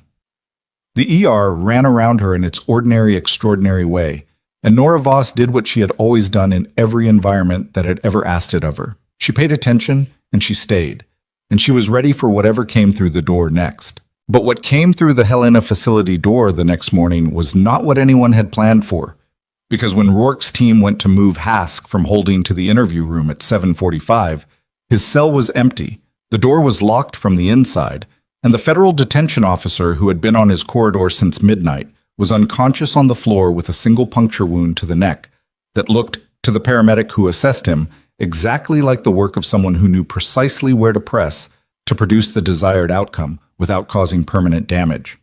Hask was gone. And on the wall of the empty cell, written with something that had once been a pen and was now just a scoring tool, were 6 words that the facility supervisor photographed and sent to Marsh before he fully processed what he was reading. Tell Voss she should have listened. Marsh's text came through at 7:52, and Nora read it standing in the hospital parking lot with her car keys in her hand and the engine running and the February cold doing what it always did, which was make everything feel slightly more urgent than it already was. She read it twice, put the phone in her pocket, stood there for 4 seconds. Then she called Galt. "I know," he said before she spoke. "How long ago?" "Sometime between 2 and 6 a.m. The corridor camera had a 40-minute gap. Someone pulled the feed remotely. Whoever helped him had inside access to the facility's security system." "The internal leak," she said. "Fordham cooperated, but he wasn't the only one." "That's what we're working on right now." She got in the car.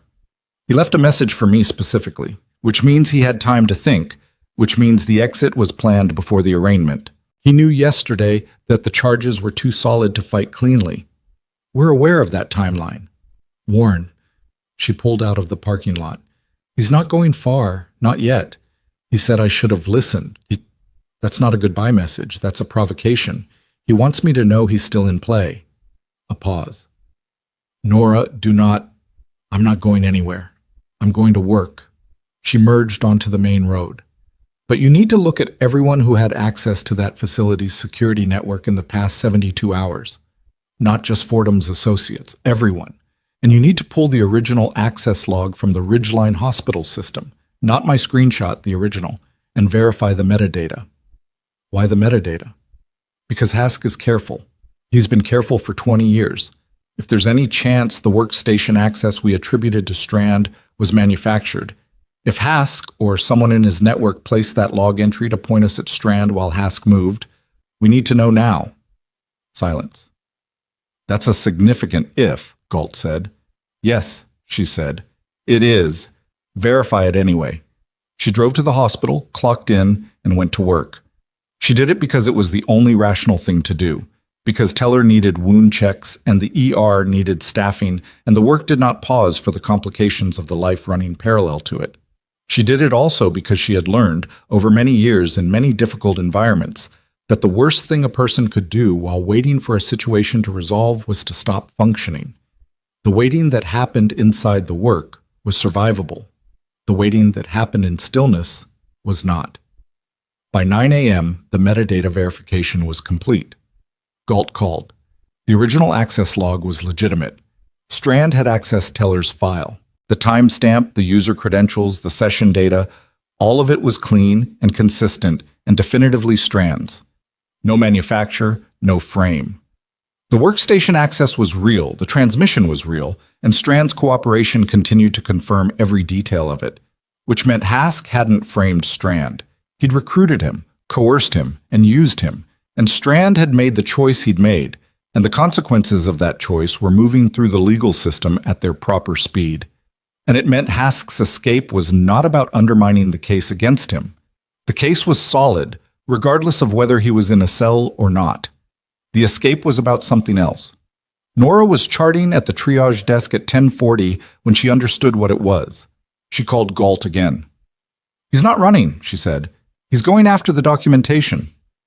"Teller's documentation is in federal evidence." "Not Teller's, his own. The drive he gave me at Millpoint. He said the technical team wouldn't find everything because part of it wasn't digital." She sat forward. "He said there was one more piece. He asked to tell me in person. He was going to use that meeting as a bargaining chip." "We know. That's why I set up the interview." "But the interview didn't happen because he left first. Which means whatever physical documentation he has, wherever it's stored, he needs to get to it before we do. Because if we find it, we find the second layer of his network. The contacts he hasn't exposed yet. The people above Fordham." She paused. "That's why he left the message for me. He's not coming after me. He's telling me he's one step ahead." Galt was quiet. "The Bitterroot Valley property," she said. The last known location before he went mobile. Did your team fully clear it? We did a pass during the arrest operation. A pass, she said. Nora, did they pull the structure or did they do a visual sweep? The pause was long enough to answer her question. I'll call Rourke, Galt said. Rourke's team reached the Bitterroot Valley property at 12:40 p.m. It was a dry, cold property. Scrub and frozen ground, a main structure and two outbuildings that had been visually cleared during the original operation and then left. The team went through the main structure properly this time, pulling floorboards, checking wall cavities, running a signal detector through the basement. They found it in the second outbuilding, a fireproof lockbox bolted to the underside of a workbench, covered by a removable panel that had been painted to match the surrounding surface, the work of someone who had done this before, who understood that a good hide didn't try to be invisible. It tried to be boring. Inside the box, 17 documents, a second drive, and a handwritten ledger, actual handwriting, ink on paper, the analog choice of a man who understood that paper didn't produce metadata. The ledger took 4 hours to process initially and would take weeks to fully analyze. But within those first 4 hours, 3 things became clear. First, Hask's network was larger than anyone had estimated. The ledger documented financial transfers, access trades, and information sales going back 11 years, predating his official separation from the Defense Intelligence Agency by 4 years, which meant he'd been operating inside the institution while selling from it simultaneously. Second, the ledger identified 2 additional federal employees, neither of whom had been on anyone's radar, who had been providing Hask with access in exchange for payments structured through shell accounts in 3 countries. Third, Hask had documented everything with the precision of a man who intended the ledger to function as mutually assured destruction. Every transaction incriminated him equally as it incriminated his contacts. He hadn't built a blackmail file. He'd built a record so complete that if any part of his network betrayed him, the whole architecture came down together. It was, Burris told Nora that evening, both the most incriminating and the most professionally disciplined evidence package he had encountered in 14 years of federal investigations. Hask was found 36 hours after his escape at a regional airfield outside of Dillon, Montana, 90 miles from the Bitterroot property, moving toward a small private aircraft that had filed a flight plan to Vancouver. He was on foot across the tarmac when 3 vehicles converged from separate approach angles, and a tactical officer on the roof of the terminal building put a laser sight on the space 2 feet in front of him, which was the professional way of communicating that the next step was not recommended. He stopped. He stood on the tarmac in the February cold with his hands slowly rising, and a federal agent later described his expression as the look of a man completing a calculation that had finally run out of variables. He was taken into custody without incident. The second arraignment happened the following morning. This time the charges included escape from federal custody, added to the existing list. His counsel, who had previously been exploring cooperation as an option, found that option significantly narrowed by the ledger, because the ledger made cooperation partially redundant. The evidence it contained was self-documenting in ways that didn't require his testimony to activate. He was remanded without bail. The judge cited flight risk with the particular understatement of someone who felt the phrase earned its keep. Mamatimi. Strand's sentencing happened 6 weeks later in a Helena federal courtroom on a Tuesday morning when the sky outside was doing something complicated with clouds that Nora couldn't name and didn't try to. She wasn't required to attend. She attended anyway, not out of any desire to watch a man be sentenced, but because she believed in being present for the endings of things she'd been part of. It was a habit she'd developed in the military and kept in civilian life, the only ceremonial instinct she'd never entirely shed. He received 3 years in a federal corrections facility and a permanent revocation of his medical license. The coercion was factored in by the judge with visible deliberateness. The sentencing statement acknowledged the threat to his daughter, the genuine fear that had driven his cooperation with Hask, and then acknowledged equally clearly that the cooperation had directly endangered a human life, and that the law did not have a category for understandable choices that produced unacceptable outcomes. 3 years was not the full possible range. It was not nothing. Strand looked smaller in the courtroom than he had in the ER. Not broken, she wouldn't say broken, but reduced in the particular way that happened when a person was finally measured against the full weight of what they'd done and found that the accounting was heavier than they'd lived with. His daughter was not in the courtroom. She was in Bozeman, finishing her semester. That was something. Nora left before the statement was fully processed by the room. The 2 additional federal employees identified in Hask's ledger were arrested on consecutive days in March. Both cooperated within 48 hours, producing testimony that extended the investigation into 2 further corners of Hask's network and resulted in 3 more arrests by April. The Kessler Syndicate's leadership, the 3 figures taken in the original raids plus the 2 from Great Falls, were indicted on 41 federal counts collectively, a number that the prosecution estimated would produce sentences averaging 22 years. Marcus Teller testified in a closed federal proceeding in late March, 9 weeks after the night on Route 9, with his shoulder still in a recovery sling and a federal marshal on either side of him. His testimony lasted 2 days. The documentation he'd preserved and that Nora had secured through Galt's independent chain was admitted in its entirety. He called the hospital after the testimony concluded. Petra took the call and transferred it to the ER, where Nora was in the middle of an IV placement, and made the second nurse hold the phone against her ear while she finished. "It held up," he said. "All of it." "Good," she said. "How's the shoulder?" A brief silence, and then something that was almost a laugh. "You're really asking about my shoulder." "You're my patient," she said. "I'm asking about your shoulder." "PT says 8 more weeks before full range," he said. "They say I'm ahead of schedule." "Good," she said again. "Take care of yourself, Mr. Teller." She handed the phone back and went to the next bay. Set. Roland Hask was sentenced in a federal court in Helena on a Thursday in early May, when the mountains had stopped being entirely white and the city was attempting something like spring. The charges were read in sequence: conspiracy, wire fraud, 4 counts of accessory to murder, escape from federal custody, and the judge, a compact woman in her late 60s who had the demeanor of someone who had presided over a great many difficult things and intended to preside over many more, delivered a sentence of 34 years without the possibility of parole before the 25th year. Hask received it standing. He didn't speak. He looked at the room with the same quality of compressed, calculating attention he'd carried at the Mill Point facility, and Nora, watching from the gallery, thought she understood something she hadn't at the time. That the calculation had never really stopped for him. That even here, even in this room, he was working the angles, assessing the variables, looking for the move that hadn't been made yet. There wasn't one. For the first time in 20 years, there wasn't one. The gallery was quiet when the session ended. People filed out in the subdued way of those who had witnessed something with real weight to it. Nora stayed in her seat for a moment, after most of the room had emptied, not processing dramatically, not needing to mark the moment with anything particular, just sitting with it. 4 informants who had died because of the man who had just been led out of this room. Marcus Teller, who had come close. The hollow fact of what systematic betrayal looked like when you laid it out in charges and years. Galt sat down next to her.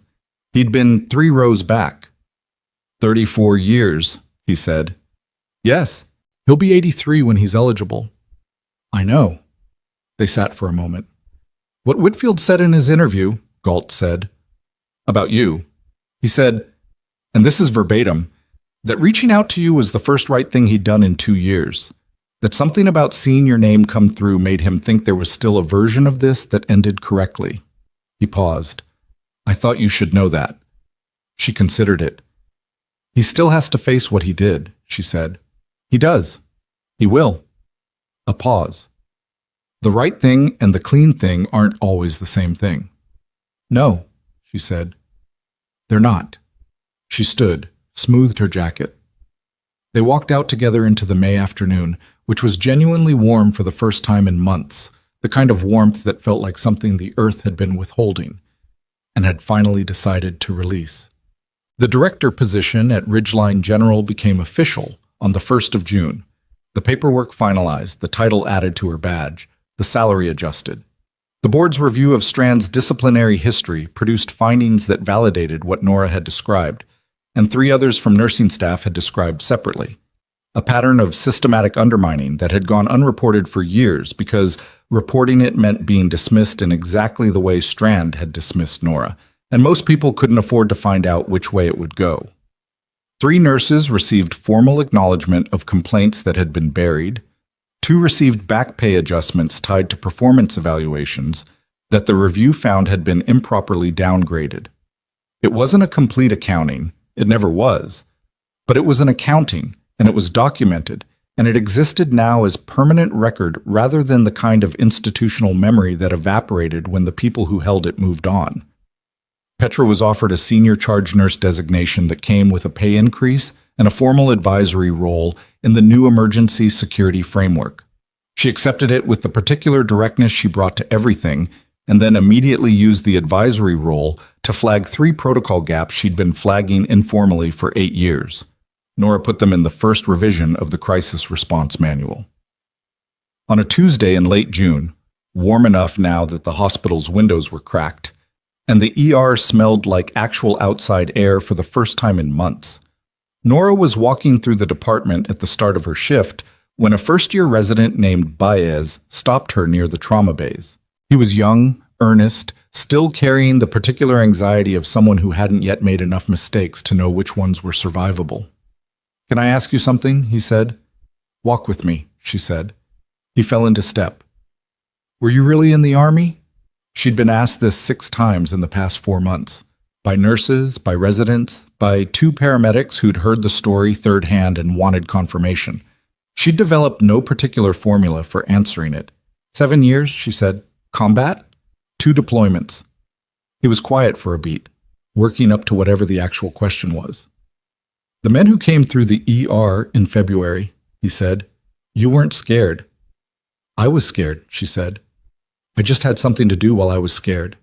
He looked at her. Is that something you can learn?" She stopped walking, looked at him properly. He was maybe 26, fresh out of residency training, trying to understand how people became the kind of person who functioned correctly when everything went wrong. She recognized the question because she'd asked it herself once, in a different form. "You learn it by doing the work," she said, "not the crisis work, the regular work. The everyday work that no one is watching and no one is applauding, and that matters just as much as the dramatic version." She held his gaze. "You get steady by being steady. Every shift, every patient, every decision you make when nothing is on fire." She paused. "The crisis just finds out who you already are." He thought about that. "Okay," he said, with the slightly dazed look of someone receiving information they needed but hadn't expected. "Okay." She went back to walking. The ER moved around her. The intake desk, the curtained bays, the supply stations, and the trauma rooms, and the particular human traffic of a place that existed specifically to absorb the worst moments of the people who came through its doors. She had worked in this department for just over a year now, most of it spent being told in 100 small ways that she was insufficient, her judgment suspect, her presence provisional. She had also, in the past 5 months, held a man's life together with her hands in a darkened corridor, kept a federal witness alive, helped dismantle a 20-year conspiracy, and stood in a courtroom and watched the architecture of that conspiracy come down publicly and permanently and on record. None of that had made her a different person. That was the thing she'd kept trying to explain to people who asked, and kept failing to articulate in a way that landed correctly. She hadn't revealed a hidden version of herself in February. She'd just stopped hiding the version that had always been there because everyone around her had found it inconvenient. She thought about the women who'd sat in break rooms for years and swallowed the version of themselves that knew more, saw more, could do more, because the institution they were part of had made very clear that the acceptable version was smaller. She thought about all the times a person says, "I understand, doctor," when what they mean is, "You're wrong, and I know it, and I'm going to do this correctly when you're not looking." She thought about the particular exhaustion of being competent in an environment that won't credit you for it, and how long a person can carry that before something has to give. She didn't think institutions changed because one person did something dramatic. She'd been in enough institutions to know that wasn't how it worked. But she thought the record mattered. She thought the documentation mattered. She thought the 3 nurses who'd had their complaints formally acknowledged and the 2 who'd gotten their pay corrected. She thought those things mattered in a way that didn't announce itself loudly but accumulated, year over year, into something that eventually became slightly harder to ignore. She wasn't naive about any of it. She never had been. But she was still here. That was the part she kept returning to.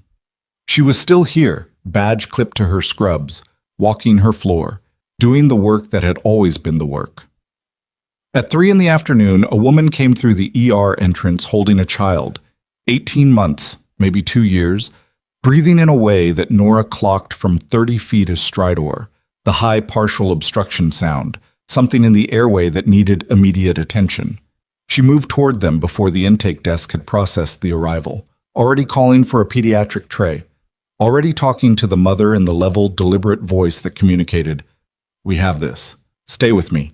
I need you present." The child was assessed, stabilized, treated, and transferred to pediatric for observation within 40 minutes. The foreign body, a small toy piece, exactly the wrong size and shape, was removed cleanly. The child was crying, which was the correct sound for a child who had just been through something frightening and was now breathing without obstruction. The mother was crying too, silently, in the particular way of someone who had held it together through the crisis and was only now releasing it. Nora sat with her for 3 minutes, not because the protocol required it, because the woman needed someone to sit with her for 3 minutes, and Nora was there, and that was what nurses did. What they had always done, in every difficult room, in every difficult hour, long before anyone was watching and long after everyone stopped. "She's okay," Nora said. The woman nodded, not trusting her voice.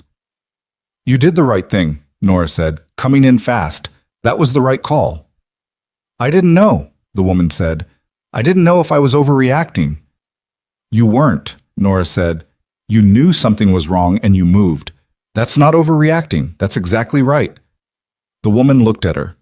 Nora stood, squeezed her hand once, and went back to the floor. There were 3 more hours in the shift.